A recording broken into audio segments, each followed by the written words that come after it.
I So think we James, are live. Yeah. do you compose directly into InDesign like a psychopath? No, I edit in InDesign because as I'm laying Oh, out, I'll like see a bits of serial text that killer. displease me. Oh, yeah, of course. Yeah, no, it's most of Cyberpunk was written in. Actually, I use this thing, Simple Note, which is a cross-platform note taker, which is simple and free. And I do an awful lot of work in that. And then I usually put stuff in Google Docs, and then I put it in InDesign, theoretically for layout, and then realize it's all wrong. But I don't want to take it out of InDesign at that point, so I just edit in InDesign. Yeah. That's me. I'm a perpetual tweaker. That's my problem. That's my process. And also, hey, this is the Ludonarrative live stream for October. I just want to get that out of the way, so when I post it on the RSS feed, people know what we're talking about. And I also edit in InDesign because like a lot of times it's just like I need to get a word out of this paragraph to get an orphan or something out of the way, or it's I don't want to sound judgmental about anybody's editing choices, no matter how perverse or wrong, but this seems, I don't know. The impression I got of InDesign is that it is this dark, chthonic entity into which you must feed your text to sacrifice it to the gods of capitalism. When Daniel's for a while, so there's this freelance huddle call, right? Mhm. Every and I run it now for assorted freelancers. So if any of you are freelancers and want to talk to people at 9 in the morning Central Standard Time, but when he ran it, part of it is there's a help phase, and a bunch of the people on the call were freelance. Well, not a bunch, but more than one person on the call. They were freelance layout people.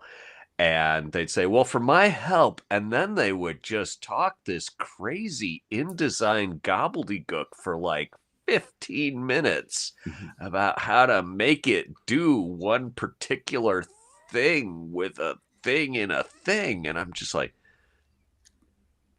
Yeah, but it's all AI now. Yeah, well, oh, better. Which is why I use a 15-year-old version of InDesign, the last version that they did on physical hardware. So How I don't have vulgar to pay a monthly am I subscription. allowed to be about AI? Well, let's not get too derailed on stuff. I will say about InDesign, though, I am comfortable in it that I do mock-up maps in InDesign to send to an artist to make good maps. So, like, this is a thing I did where I just drew a bunch of boxes to show, like, here's the general thing of this, and like that was way easier than doing this in Photoshop. And like my drawing was I drew it first on paper, and I was like, this is terrible. It's like I can make boxes in InDesign quickly. So I did that, and Speaking as a guy who does his layout in Pages, the word processor that comes preloaded on the Mac, maybe I don't have that much room to throw stones, but I mean, it's a tool, and like there's the Affinity publisher is supposed to be a really good alternative, although they're and it's like a standalone. It's not a subscription; it's a one-time thing. Although right now you cannot buy Affinity because they're making some announcement on October 23, and nobody knows what it is, and people are like, "Oh God, please don't be a bad thing." Yeah, so we live in the era of inshitification. It's going to be a bad thing. Yeah, probably. I mean, maybe they decided that they could do an end run around all their competitors by saying, we've got this crazy idea that people want to be able to buy a product and then have that product. I mean, that's what they've been doing, but now they you can't buy. They're just gonna announce that. Well, they could be announcing the third version. So I don't know. They were bought out by Canva a few months ago. So they'll be following. They'll be integrating Canva and using the Canva business model, and it's Yeah, and I'm sticking with my 15-year-old version of InDesign, because whatever you say about InDesign, I used to use PageMaker. I used to use early versions of Quark Express on the Mac. Quark So you've Express had stared no into the memory abyss. handling. So when Quark Express ran out of memory, which it would do a lot, it took down the entire machine. No auto backups. All the work you've been doing just gone. Auto backups. What are you, a little baby? Well, I am an old man who, is very conscious of the number of hours he has left to live, and does not want to spend them recreating work because some idiot programmer failed to put in an adequate backupping. Mm-hmm. Yeah. So, it is, of course, October. This is the horror month of the year, and yeah, tell me I had a birthday. Yeah, yeah, exactly. Yeah, 1 year closer. Memento Mori and all that. But yeah. Have I ever shown you the watch I wear? I'm not wearing it at the moment because the battery's gone. It's a Mr. Jones watch for anyone who knows. But the big hand, it's a silvery watch, very stark design. But the big hand, literally carved into it, is no. The little hand says "remember," and the big hand says "you will die." And it's the most accurate. It's called the Accurate. Yes, it is the most accurate timepiece you will ever wear. Oh my god. Yeah. Yeah, just this morning on that call I was talking about, the freelancer accountability call, we were talking about how statistically men are more likely to, that statistically a man dies several years before a woman. Mm-hmm.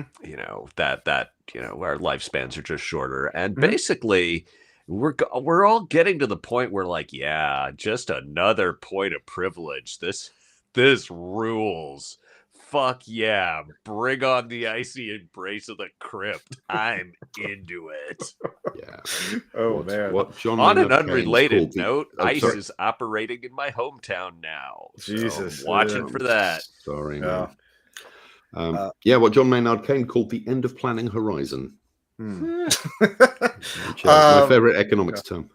Yeah. So the reason I brought up October is, I started watching a bunch of horror movies. I wanted to know if any of you had been watching any or reading any horrific things lately. Because I read Lone Women by Victor Laval and Moonflow by Bitter Corella. And they're both good. So Lone Women is just sort of a mashup of the Old West and Southern Gothic and super woke themes and sort of this mythic vibe and ghosts and man, Montana really wants you dead. So I recommend that. Moonflow is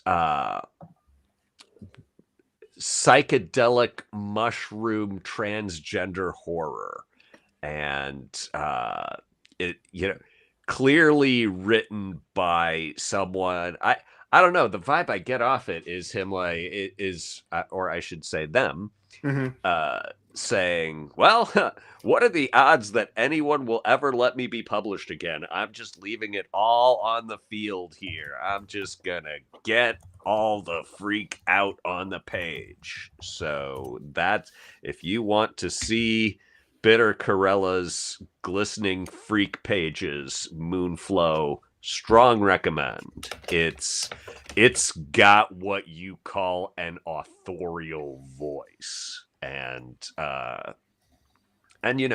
if you've read Midnight Pals, this is going to be funny. And this was one of those things where I'm like, well, I know this author can be very funny. Mm-hmm. Can they be scary? And the answer, happily, is yes. And, can they establish a plot? And if you've read Midnight Pals, you will have no doubt that Corella can do characterization. And characterization through dialogue, particularly, that's their bag. Cool. Also, fat fetishism. That is also their bag. So yeah, recommend. Yeah, great. Mm-hmm. I did finish the new Gretchen Felker Martin novel, Black Flame, which is very. Ooh, I hear good things. Yes, it's very. It's about a cursed movie that haunts the film restorer who is working on it, and obviously deals with a lot of intense and adult themes. It's fairly gory. And yeah, it's only 196 pages, so it's a quick read. It's really sticks to the ending too. Really good That's ending. the trick. Yeah. Yeah, highly recommended. But in terms of films, I watched a very goofy film series called the Warlock films. Is the Warlock with what's his name? The really good actor Jeremy Irons? No, Julian Sands. Julian Sands, the late Julian Sands. Yes. Oh God, have I made the cardinal mistake of mistaking Julian Sands for Jeremy Irons? Oh yes, no. wrong element. Yeah. One is a metal element, one is a light to the earth element. That's really only the difference. Yeah. These are all on Tubi, so you can watch these for free. And the first one is by far the best one because it actually uses real witch, folklore in it. And it's also a reverse Terminator movie because it's about a witch, the Warlock, who's being condemned to be executed in Salem, 1691, and then Satan sends him to the future to 1989 Los Angeles, but a witch hunter goes through the same portal, chasing after him, and the MacGuffin is this book of magic that can reveal the true name of God. And is the witch hunter the good guy? Yeah, the witch hunter's the good guy. Like he's trying to stop the witch from ending the world.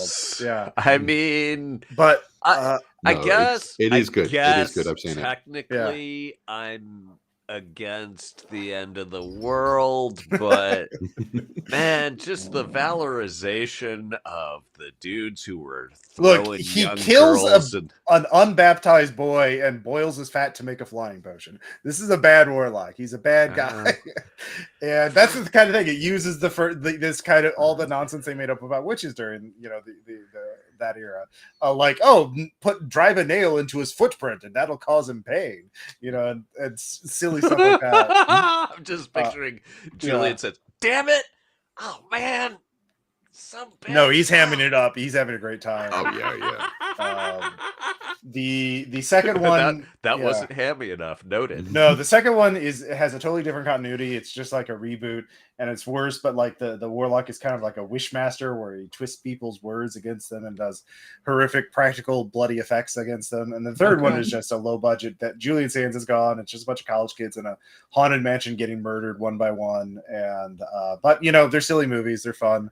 I also watched In the Mouth of Madness. Warlock 3. There are more dollars in them pockets. Yeah. But I watched it with the director's commentary with John Carpenter and his wife, Sandy King, who is producer on that movie. And it's great because, like, John, you just hear, like, John, he really loves wide angle lenses.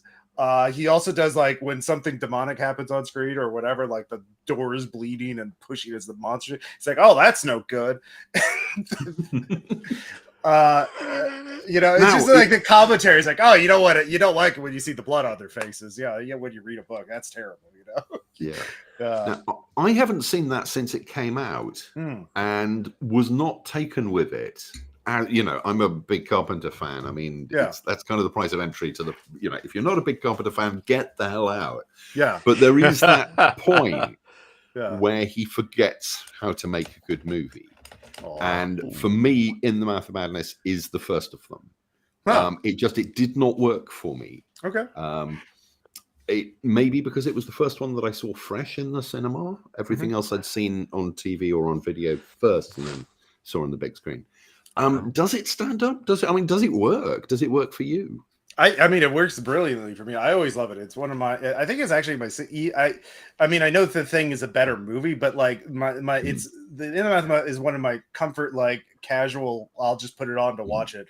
Horror films, and there's because again, I'm also a big fan of like surreal horror and Impossible Landscapes of Carcosa, and this is like the closest adaptation, the closest like Carcosa horror movie, one of the closest Carcosa horror movies I can think of.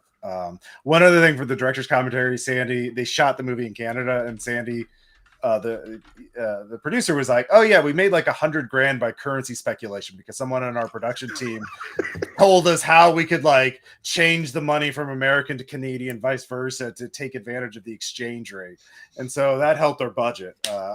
Wow. So I love those goofy little anecdotes you get on a commentary. But I love it feels like some people are just in the wrong business. Yeah. It feels like a betrayal, but I got to side with James here because I saw when I saw In the Mouth of Madness, which I've only watched once, I'm like, this feels overblown. It feels like it's, I don't know, like it was too cute by half with its ideas.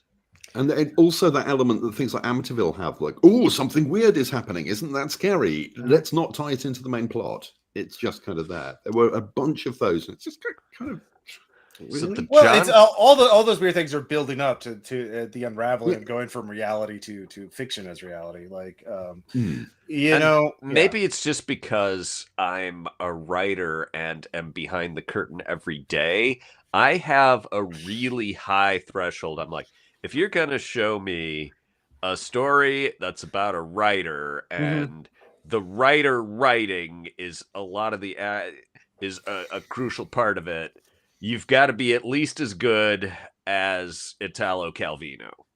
You have to be this tall to ride this ride. Yeah. I watched John Carpenter's The Ward, which have you seen that one? That's actually never heard of it. I think that's his last movie. I think it was on Shudder. Yep, 2010. I was looking for something to watch on Shudder, and I'm like, John Carpenter, and it's no The Thing, but it was pretty good. It's one of those movies where there's a twist ending, but the twist is functional, and it's a twist you've seen before. All stories are ultimately about writers. Tell that to... Thank you, Tycho and Shadow. Read Tarzan and say that.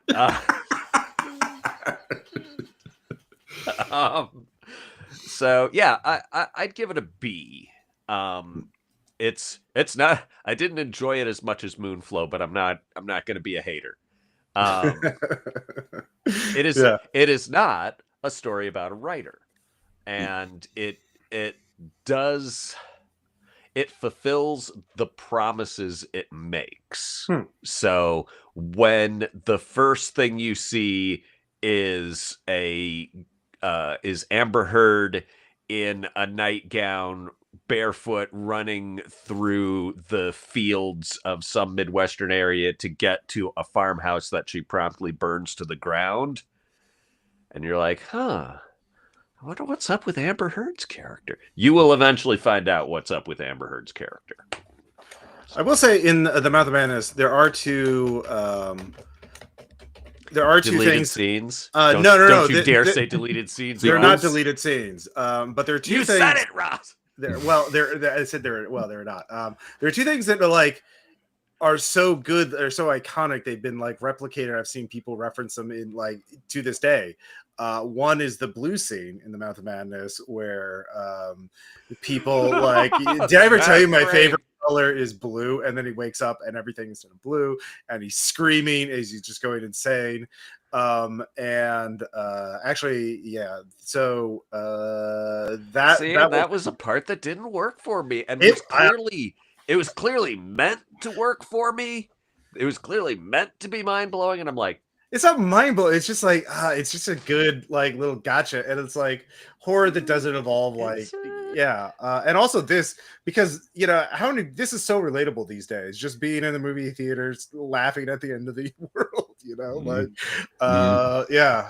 so that those kind of like are these iconic things that get referred to and repeated in memes and in jokes, and so that's why I think it's one of his most iconic films. So you think I should rewatch it? Yeah, I mean it. I've never seen it in theaters. I only watch it at home, and it's a more cozy, intimate horror movie for me. All right, yeah. Have you seen The Cell? Because I have not, but I've heard it's good. It was the late Thomas Manning who did the cover of first edition Unknown Armies. Rest in peace, good friend. It was one of his favorite movies, and apparently, if you know your art history, it really cooks. And I'm not sure I do know my art history, but I do know it's a very surreal movie. Yeah. Is this the one a bunch of people trapped in a maze of stuff that's trying to kill them? No, that's Cube. That's Cube. Yes. I liked Cube. I dug Cube.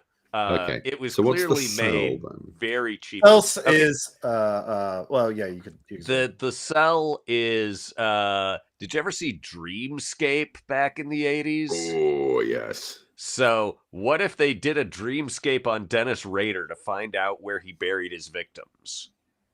And so you've got Jennifer Lopez going into the mind of a serial killer who is also obsessed with really cool looking artwork, apparently. Oh, no, it does. I mean, just from the stills you're putting up there, that looks really interesting. Yeah. I mean, visually, just very, very striking and memorable. It's very operatic in its excessiveness. Grand Guignol, I guess, kind of. I do like operatic excess.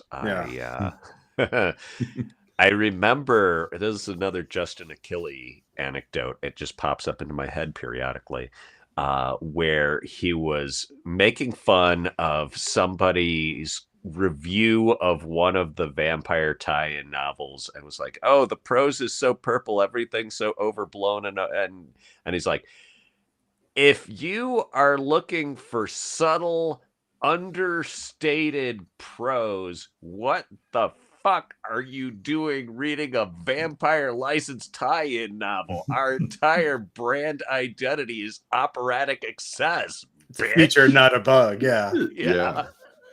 Like it's if you want Hemingway, he's down the hall. Like not we're not doing this. We don't do that sparse prose around here. Yeah. Are there any Hemingway role-playing games? Anything that kind of emulates that? There's a night, I don't know. There's a Nighthawks one. Massive machismo, emotionally stunted men trying to prove themselves very short sentence. You lose it. You don't have hit points, but you do have a supply of points which will remove you from the game when they are extinguished. Every time you use an adjective, every time you use an adverb, you will lose one of these points. Oh, I went in the future conditional. No. Yeah. Strangely, my respect works exactly the same way. Use adverbs and I jest. Use adverbs and die. Every RPG with my friends is about emotional stuff.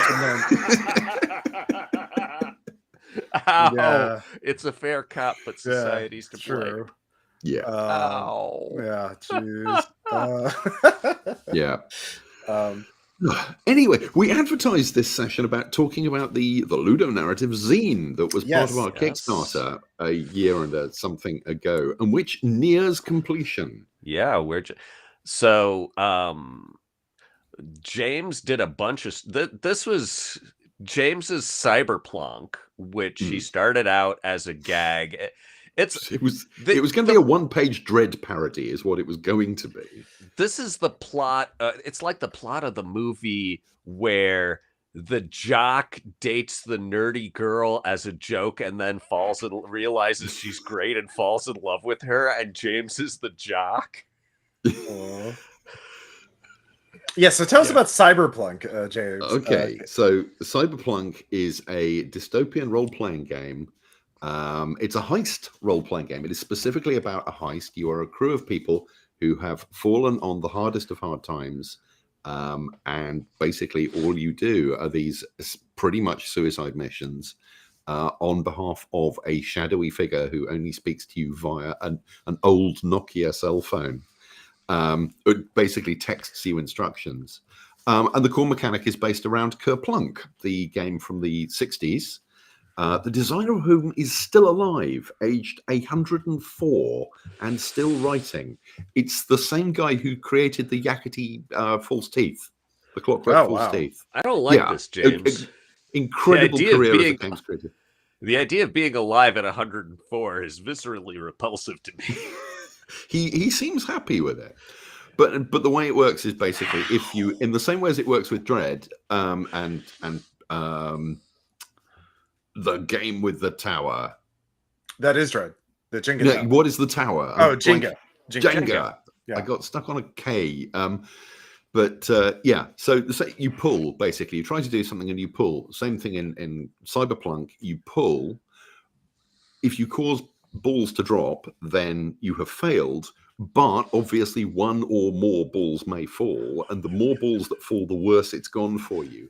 But there's also a mechanic that allows you to share out the blame for the failure between yourself and the group as a whole, and occasionally some of the other players specifically, because also in the Kerplunk Tower is a dice. Each player gets one dice, and the color of the die denotes your nickname in a very specifically a Reservoir Dogs reference. So you can be, Mr. Red or Pinky or whatever color die happens to be yours. If that die falls, if your die falls, you realize that the person who just caused it to fall was in some way responsible for your own fall from grace. The reason that your life is shit now was their fault. So why do they call you Marbles? I don't want to talk about that. Yeah. So, I mean, that's essentially the core mechanic. So it's building up into, in the same way as my Las Vegas game did. You build up memories, you build up skills as you go. Your character starts off as a blank sheet. You build up stuff and references to your past as you go along, and then you build up into party tensions. And then when the last marble falls, whoever's got the most marbles in their pot, either put there by themselves or someone else, their character immediately leaves the game or ceases to be a player character. They may be taken over by something else. But that player then becomes control. The phone rings, and they're the voice on the phone going, "You are fucking this up. Now, here's what you need to do." And so they essentially become kind of not a code GM, a different GM, because they can also just create stuff in the game world, and what they say is automatically true. Yeah, it's fast, it's funny, it's single session stuff, though you could, I suppose, run it for multiple sessions. It's 7 pages, but it's really tight, and I think Ross, Greg, you saw an early version. It has tightened up a good deal since then. Good. Okay. And I'm really pleased with it as a piece of design. Whereas my contribution... Oh, are you done? I'm done. I mean, I'll talk more about Cyberpunk if anyone's interested. Whereas my contribution is just... it's called Blanket Hog, and it is a 1-player solo 2-page game with a lot of white space where you just throw D6s because you're an insomniac, but you have 2 stats, Blanky and Insomnia. And the game is, okay, I'm going to try and because my lover is already asleep, I'm going to try and get Blanket from them without waking them up. Well, that's a struggle. It's a challenge. Yeah. This is an autobiographical role-playing game, I'm guessing. Oh no, Martha never wakes up. She's amazing when it comes to, she can fall asleep. She can just fall asleep. She gets into bed and puts her head down. and falls asleep. And I cannot grasp this. I've been watching it happen for 30 years, and every day it's as miraculous to me as the first time. Nice. Mr. Easy Roller Dice Cobb. Oh yeah, that's a long-standing joke at our PPR where we got like a dice cup from them as a review, as a little thing, and we meant and just be, hey, try the EasyRollerDice.com cup, and like just for years that's the best advertising budget they've ever spent, because we made it into an in joke, and it's just like, do they still exist? Has the cup outlasted the website? Oh no, they're still around. They're still selling Easy Roller like dice cups and dice trays and little accessories like that. If you're looking for Christmas gifts. Oh yeah. It's out in the living room, otherwise I'd go and get it and be like, oh look, yes. Yeah. Nick, remind me, I'll bring it in for show and tell for the next live stream. So yeah, I'm working on something. I've outlined an essay for the zine that I want to write, because it's going to be topical. It's about reviewing role-playing games as an art form.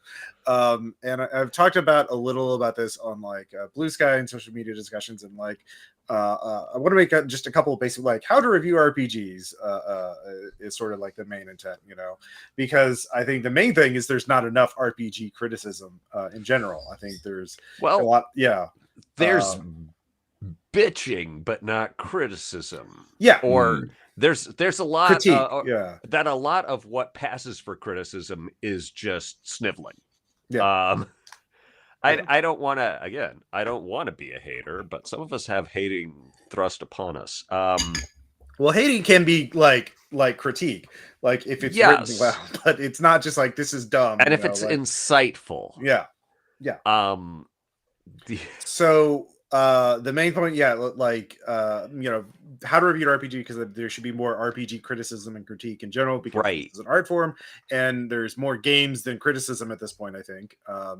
The first point I want to make is you don't need to play the game to review it, because a game is a unique performance that can't be replicated, because it's a group of people doing the thing live, one particular night.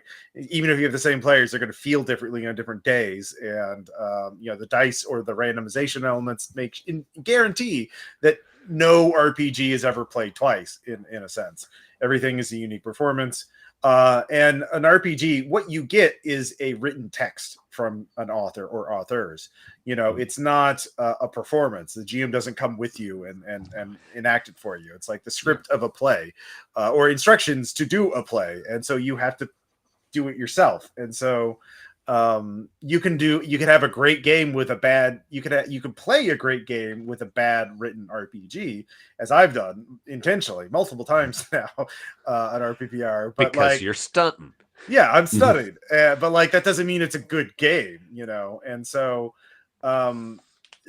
you can just be able to read it. And so talk about that, and then talk about like RPGs are both technical and creative writing, and you have to critique it on both angles. And our reviews are both like technical, like talking about its aspects and whether what kind of game this is, what kind of book this is, or text it is.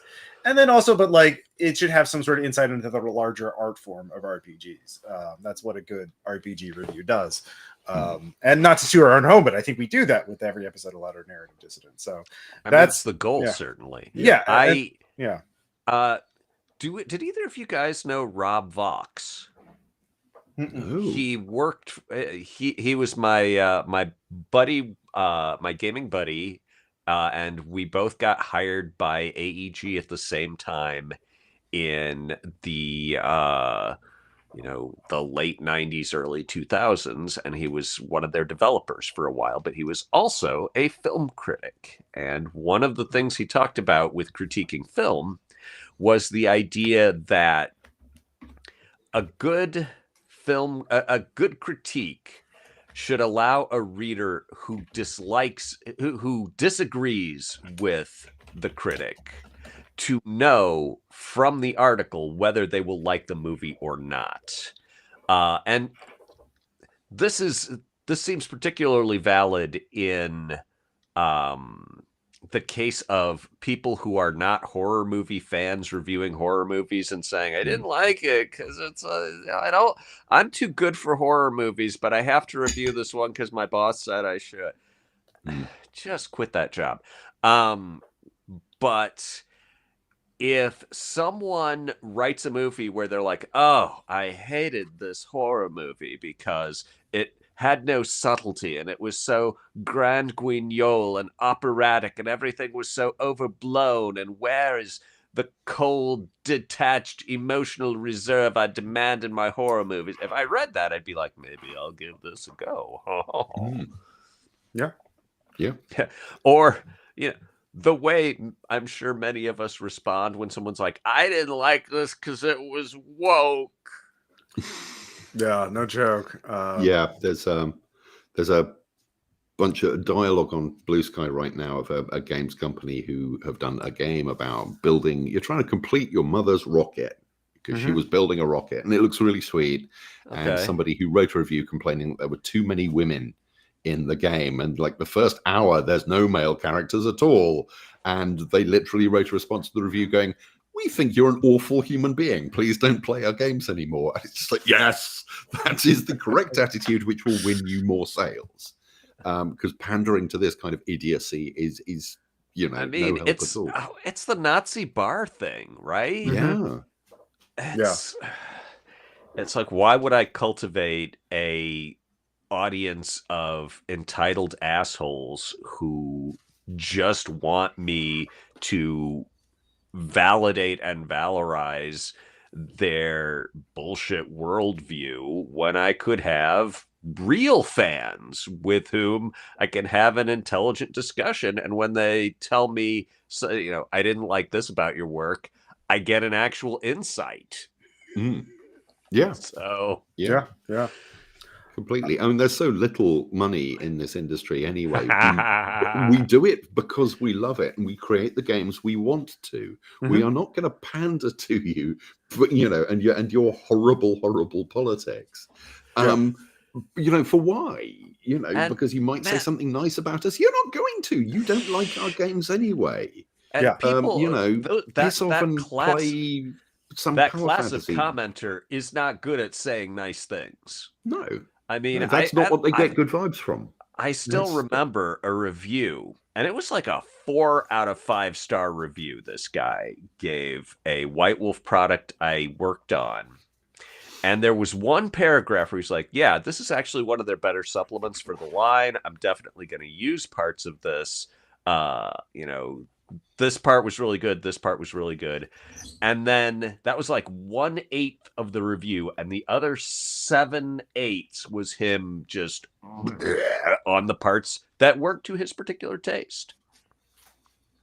Yeah, there are too many reviews that are like, they should have done this instead, which is not like a good review. It's like, you can't make them. You didn't make the movie yourself. Like it's or book or whatever. Like it's just Why isn't this powered by the apocalypse? Too much. Yeah, far too much. This is not the game I wanted it to be. And last year a friend of mine sent me a manuscript for his novel, and I read through it, and I went, this is great. It made me laugh. There's actually, I'll send you some. I actually wrote to him. I said, I'm going to send you some notes. And then a day later, I wrote back and I said, no, I'm not going to send you any notes because they just boil down to, I would have done this differently. And I don't think there's any particular worth. And he went, yep, fine, fair enough. It came out. It's been a big hit. I'm blanking on the bloody name of it now. It's basically, what if the Saxons and the Celts in modern day London, and it's a police procedural.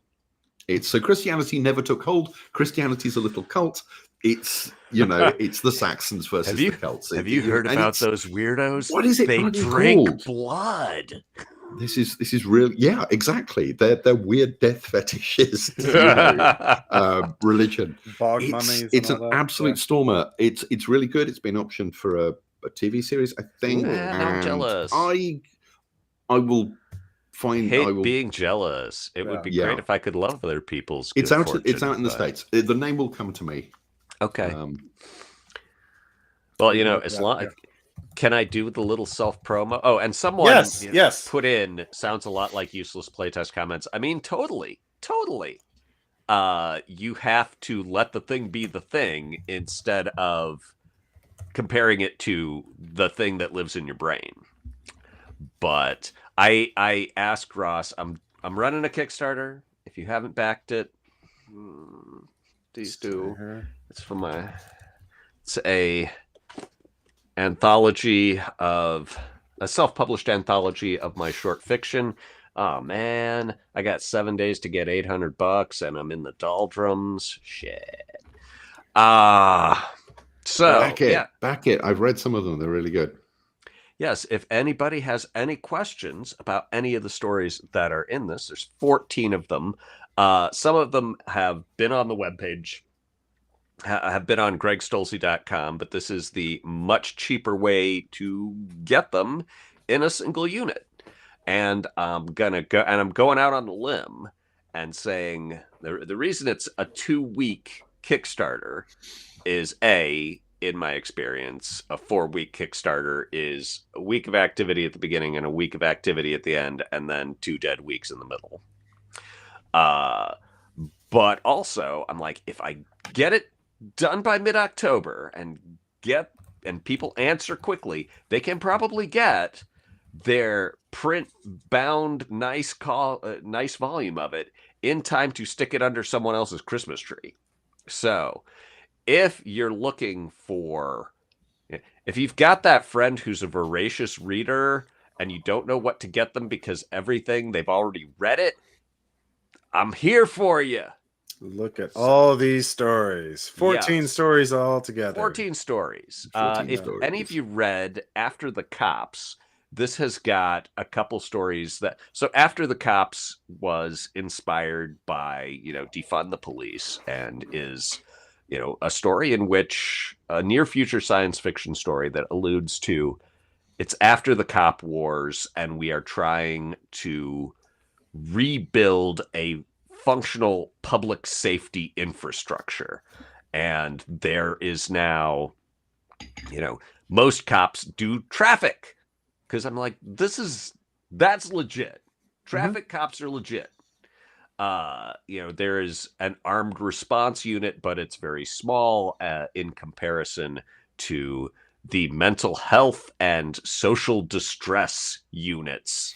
And mental health is just, you call these unarmed guys and they go to your house and talk to you.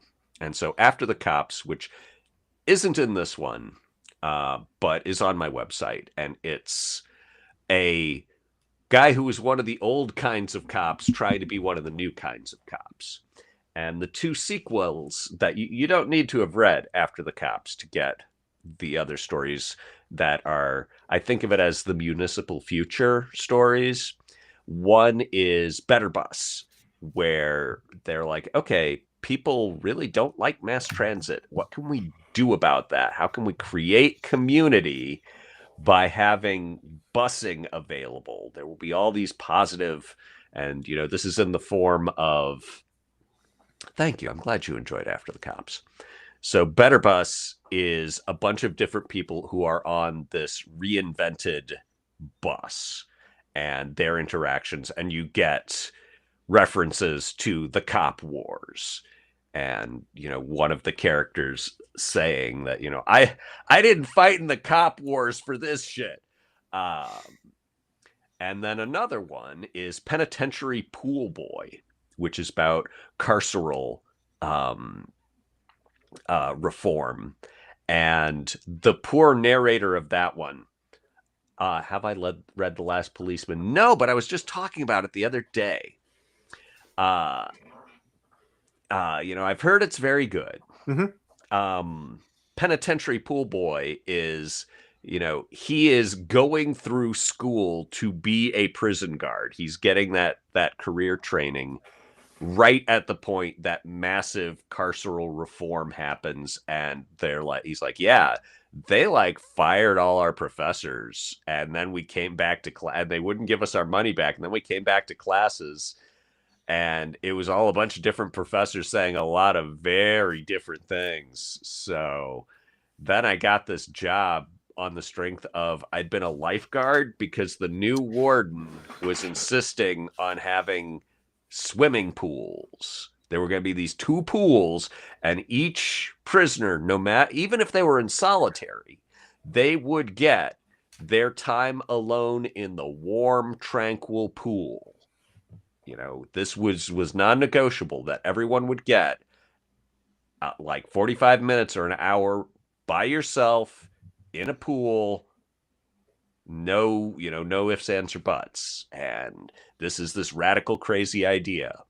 And so it's that and him explaining that, an all first-person point of view, and then also trying to be an amateur sleuth solving a murder mystery in in a high security penitentiary.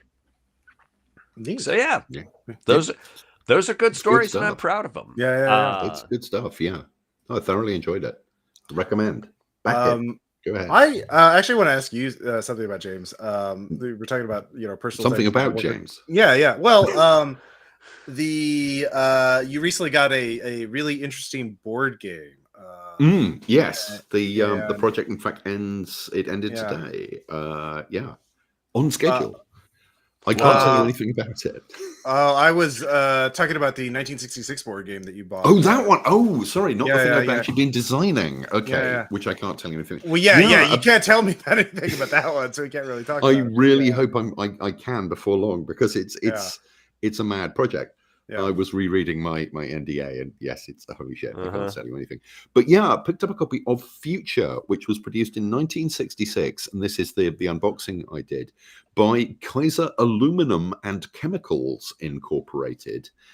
And it's a board, 3M, the Post-it people. 3M stack is actually the Minnesota Mining and Manufacturing Corporation.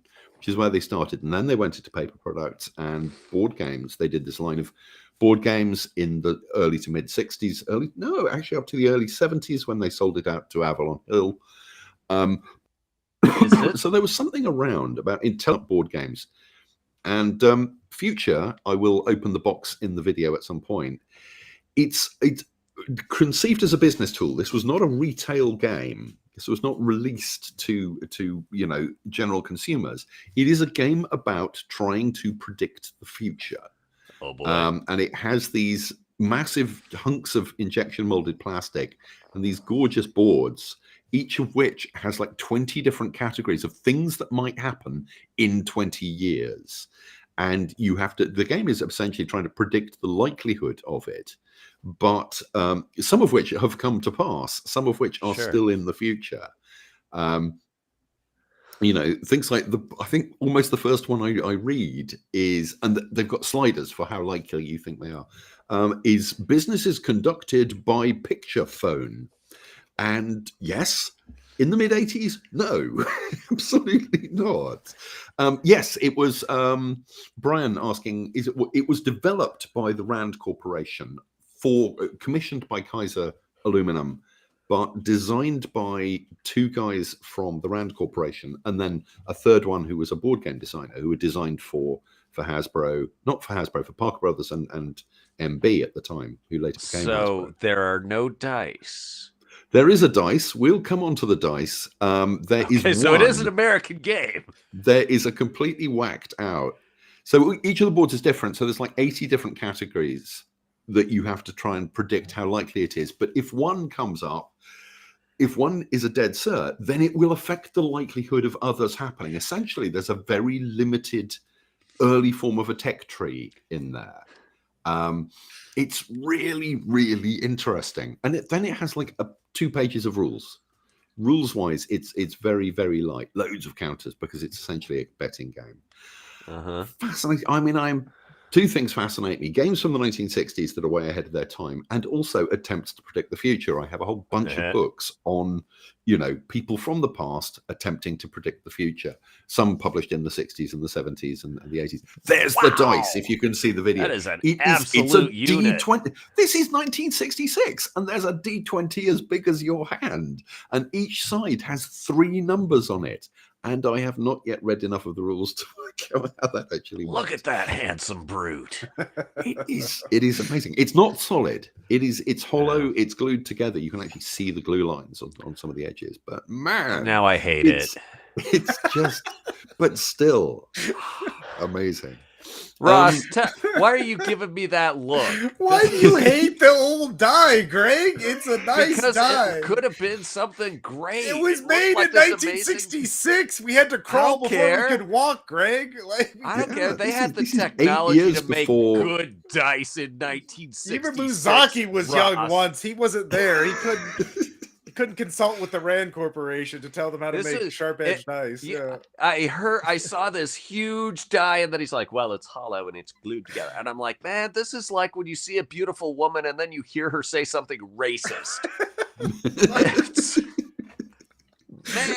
Oh, and it's in teeny weeny Smurf print, It's too. made in 1966, Greg. You gotta buy an aluminum company. Like, It could have been made of aluminum. They could have done that. They could have done it Yeah. in-house. James Then I wouldn't have been has- able to afford to ship it across from the States. Yeah, I mean, there is- James this, has Yeah. an ivory die that's supposed to be from Roman times. This is not a complicated technology. Aw. oh, anyway, so it is a fascinating thing. Copies typically go for $150, $200 or so on eBay. And this one came up. It's not in great condition, but it is complete, and it was $60. And I have to have. It's been like on my eBay wants list for 3 years, and there really aren't that many copies out there. So I It just costs like cancelled it. $120 usually, but once you get it, you know what's going to happen. Yeah. A lot of people have been selling theirs, which is a little alarming. Oh, Yeah, man. No, it's- I mean, my white whale of old board games is the campaign for North Africa, but that's because yeah. I'm an absurdist. I don't want games. To make I sense. would kill for a copy of that as well. Yeah. I've Later seen it a couple generation. times at Gen Con, but it's like 10 years ago, it was $150 or what. I was like, I didn't pull the trigger. I regret right, that now. But yeah, Because I'm not a war gamer. Tell me about campaign for North Africa, because I've heard of it oh, described. People like talk about it like it's. it was. I'll let James explain in more detail, but it's a shit post of a game. Man, It's like, James what is a war actually games turning company red. makes a parody of their own games. They're just like no one's. They tried to make a game that no one would actually try to play, but they did. Yeah, James, you could explain it in more detail. Yeah. It is supposed to have 1,000 hours of gameplay in the main campaign. Okay. For like it's two like- teams of like 10 players or something, right? Yeah. Or like, yeah. It's the entire North Africa campaign at squad level, I think. Squad I or mean, the company. map is like Yeah. 15 feet long, the complete map. It's colossal. The rule that everyone quotes is that you actually, all soldiers, because it's not just about fighting the battles, it's about the supply chains and Right. all the rest of it. Soldiers have to carry water rations. And if you are playing the Italians, you have to carry more water because you need it to cook your pasta. Mhm. And it's that level Look, of man. insane simulation. As I'm like, this sounds completely reasonable and relatable to me. I'm carrying water right now, and I'm going to be cooking pasta later. So Yeah, but Yeah. you're doing this for the entire North Africa campaign of World War II. For every company squad, you track individual fighter pilots. Like you track, like this is just. So that's the map. And this, Yeah. okay, like- I see. This map does feel like it is fulfilling the promise of that Yeah. chunky D20. I mean, this guy's just explaining like the setup. 20 hours in, and I've just done setup. Like that's it's the most Jeez, quick sick Lou board game freaking- you can imagine. Like it is to actually play through it would be like a lifetime. It would be like 10 people meeting every Sunday for 10 years. Like kind Wait, of I like thought it was 2 teams of 10. well, yeah, I don't know exactly how. I mean, it's obviously two teams, two armies, but like divided up into 5 or 10 players. Like you I mean, they don't have explicit rules for it, but like you could easily say you handle the water, I'll handle the fighter pilots, you handle this, I'll handle that, and yeah, it's Man, yeah. you gotta be low on the totem pole if But- you're a water dude. Yeah, if you're a water dude, Yeah. but like this is something that like I've read for the I think SPI did this. And they did this as a joke. And like, I mean, at a least huge box joke. Yeah. Fundamentally, it was. They never play tested it. Yeah, they never play tested it. Yeah. But I'm looking at this enormous map and these many are those the little cardboard poke out? Yep, it's a hex encounter game. Yeah. Oh no, it's SBI in what, the late 70s? How much could it have cost to make that? Jokes. You don't make games to lose money. You make games to make money. They're war gamers, Greg. You can't have them make sense. Like, yeah. But you can imagine reading about this in the general magazine, going, "Oh my god, that sounds amazing! I must have it day one," before word has got out. Just that it's completely super detailed. Yeah, and it's it takes like 3 years. years. Buy it. They open the box 3 times. Yeah, exactly. Like, I mean, a lot of RPGs, you buy them to read them, not to actually play them, you know. The dirty little secret, yes. Yeah. So yeah, that's Camp River. So that would be my white whale. That would be there's clearly like, man, could you get the rights to it? You know, you could do a Kickstarter. And I mean, you could just make up your own version and compare it to it. You know, no. Oh, you need the name. No. It's got to be the thing. The ding on sich. I think somebody has tried.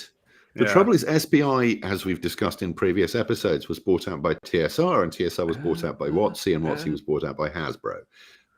So arguably Avalon Hill might have the rights, but whether they would license them to you at a rate that would make it affordable to actually reprint it, I don't know. Yeah, I mean, if this feels like it's itching for an absurd Kickstarter, and then so what you do is you do that, and then the stretch goal is like, if we make enough money, we will play this for 2 hours every day online, and you can follow along, and we will Twitch stream the campaign for North Africa, and you will never have to worry about us going off the air, and we pledge that each of us will find our replacement in case we die of old age before we reach Tunis.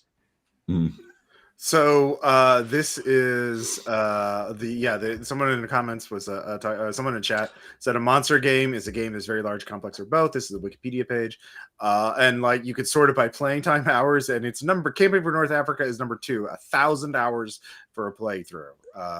25 year for Lord. What the frick is that? Yeah, I've not heard. Lords of the Earth is a play by email game, so it's at least partially moderated by computer, so that makes sense. Right. Blue Magnus Stormcrow has a useful comment. New streamlined version was going to be released in 2020 apparently, but it was delayed by a death of the playtesters, no doubt. It's currently listed as being in playtesting. Okay, well that's never coming out then. Yeah.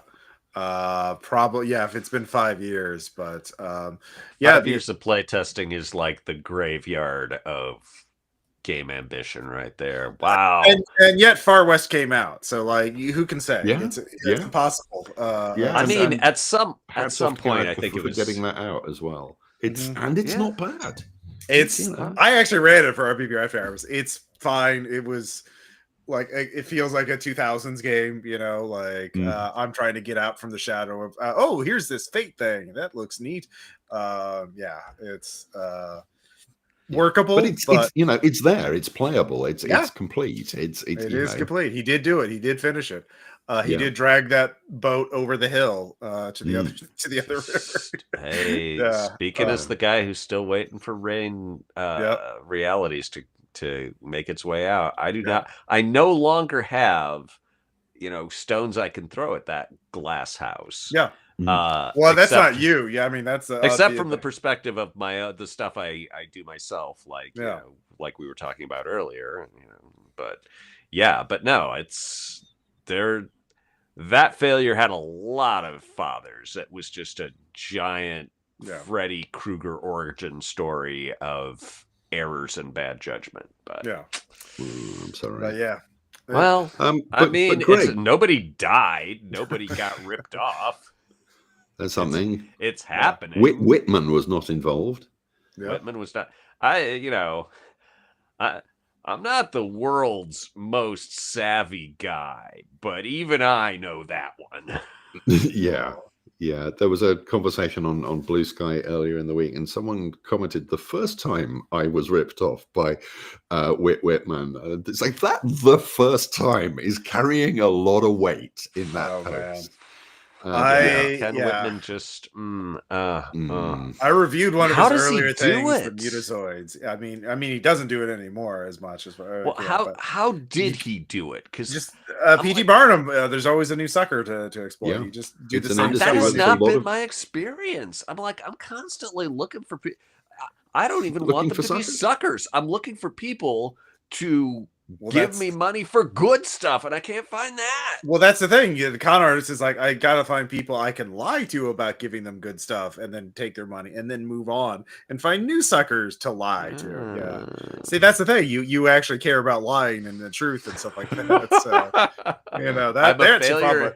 Yeah. Any minute now, Ken Whitman will be announced as a new mid-ranking member of the Trump administration. I'm sure. He's got the skill possibly set. my European politics going through there. He's got the skill set, but has he molested enough women? Oh, jeez. Yeah.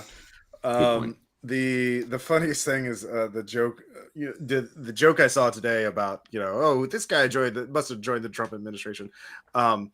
The RFK Jr. Is blaming circumcision for the increase of autism, and somebody's like, "Oh, the Silent Hill 4 wiki editor got a job there," because this is a video game joke. This is a very deep pull. So like, there is a Silent Hill fan wiki that was just like utterly undermined and overtaken by this one editor who was obsessed with circumcision and like called it and just like would rewrite Silent Hill character entries to be like, oh, clearly this guy was circumcised and that's why he's a killer and this is why he's traumatized and like this represents circumcision and like it was utterly bizarre.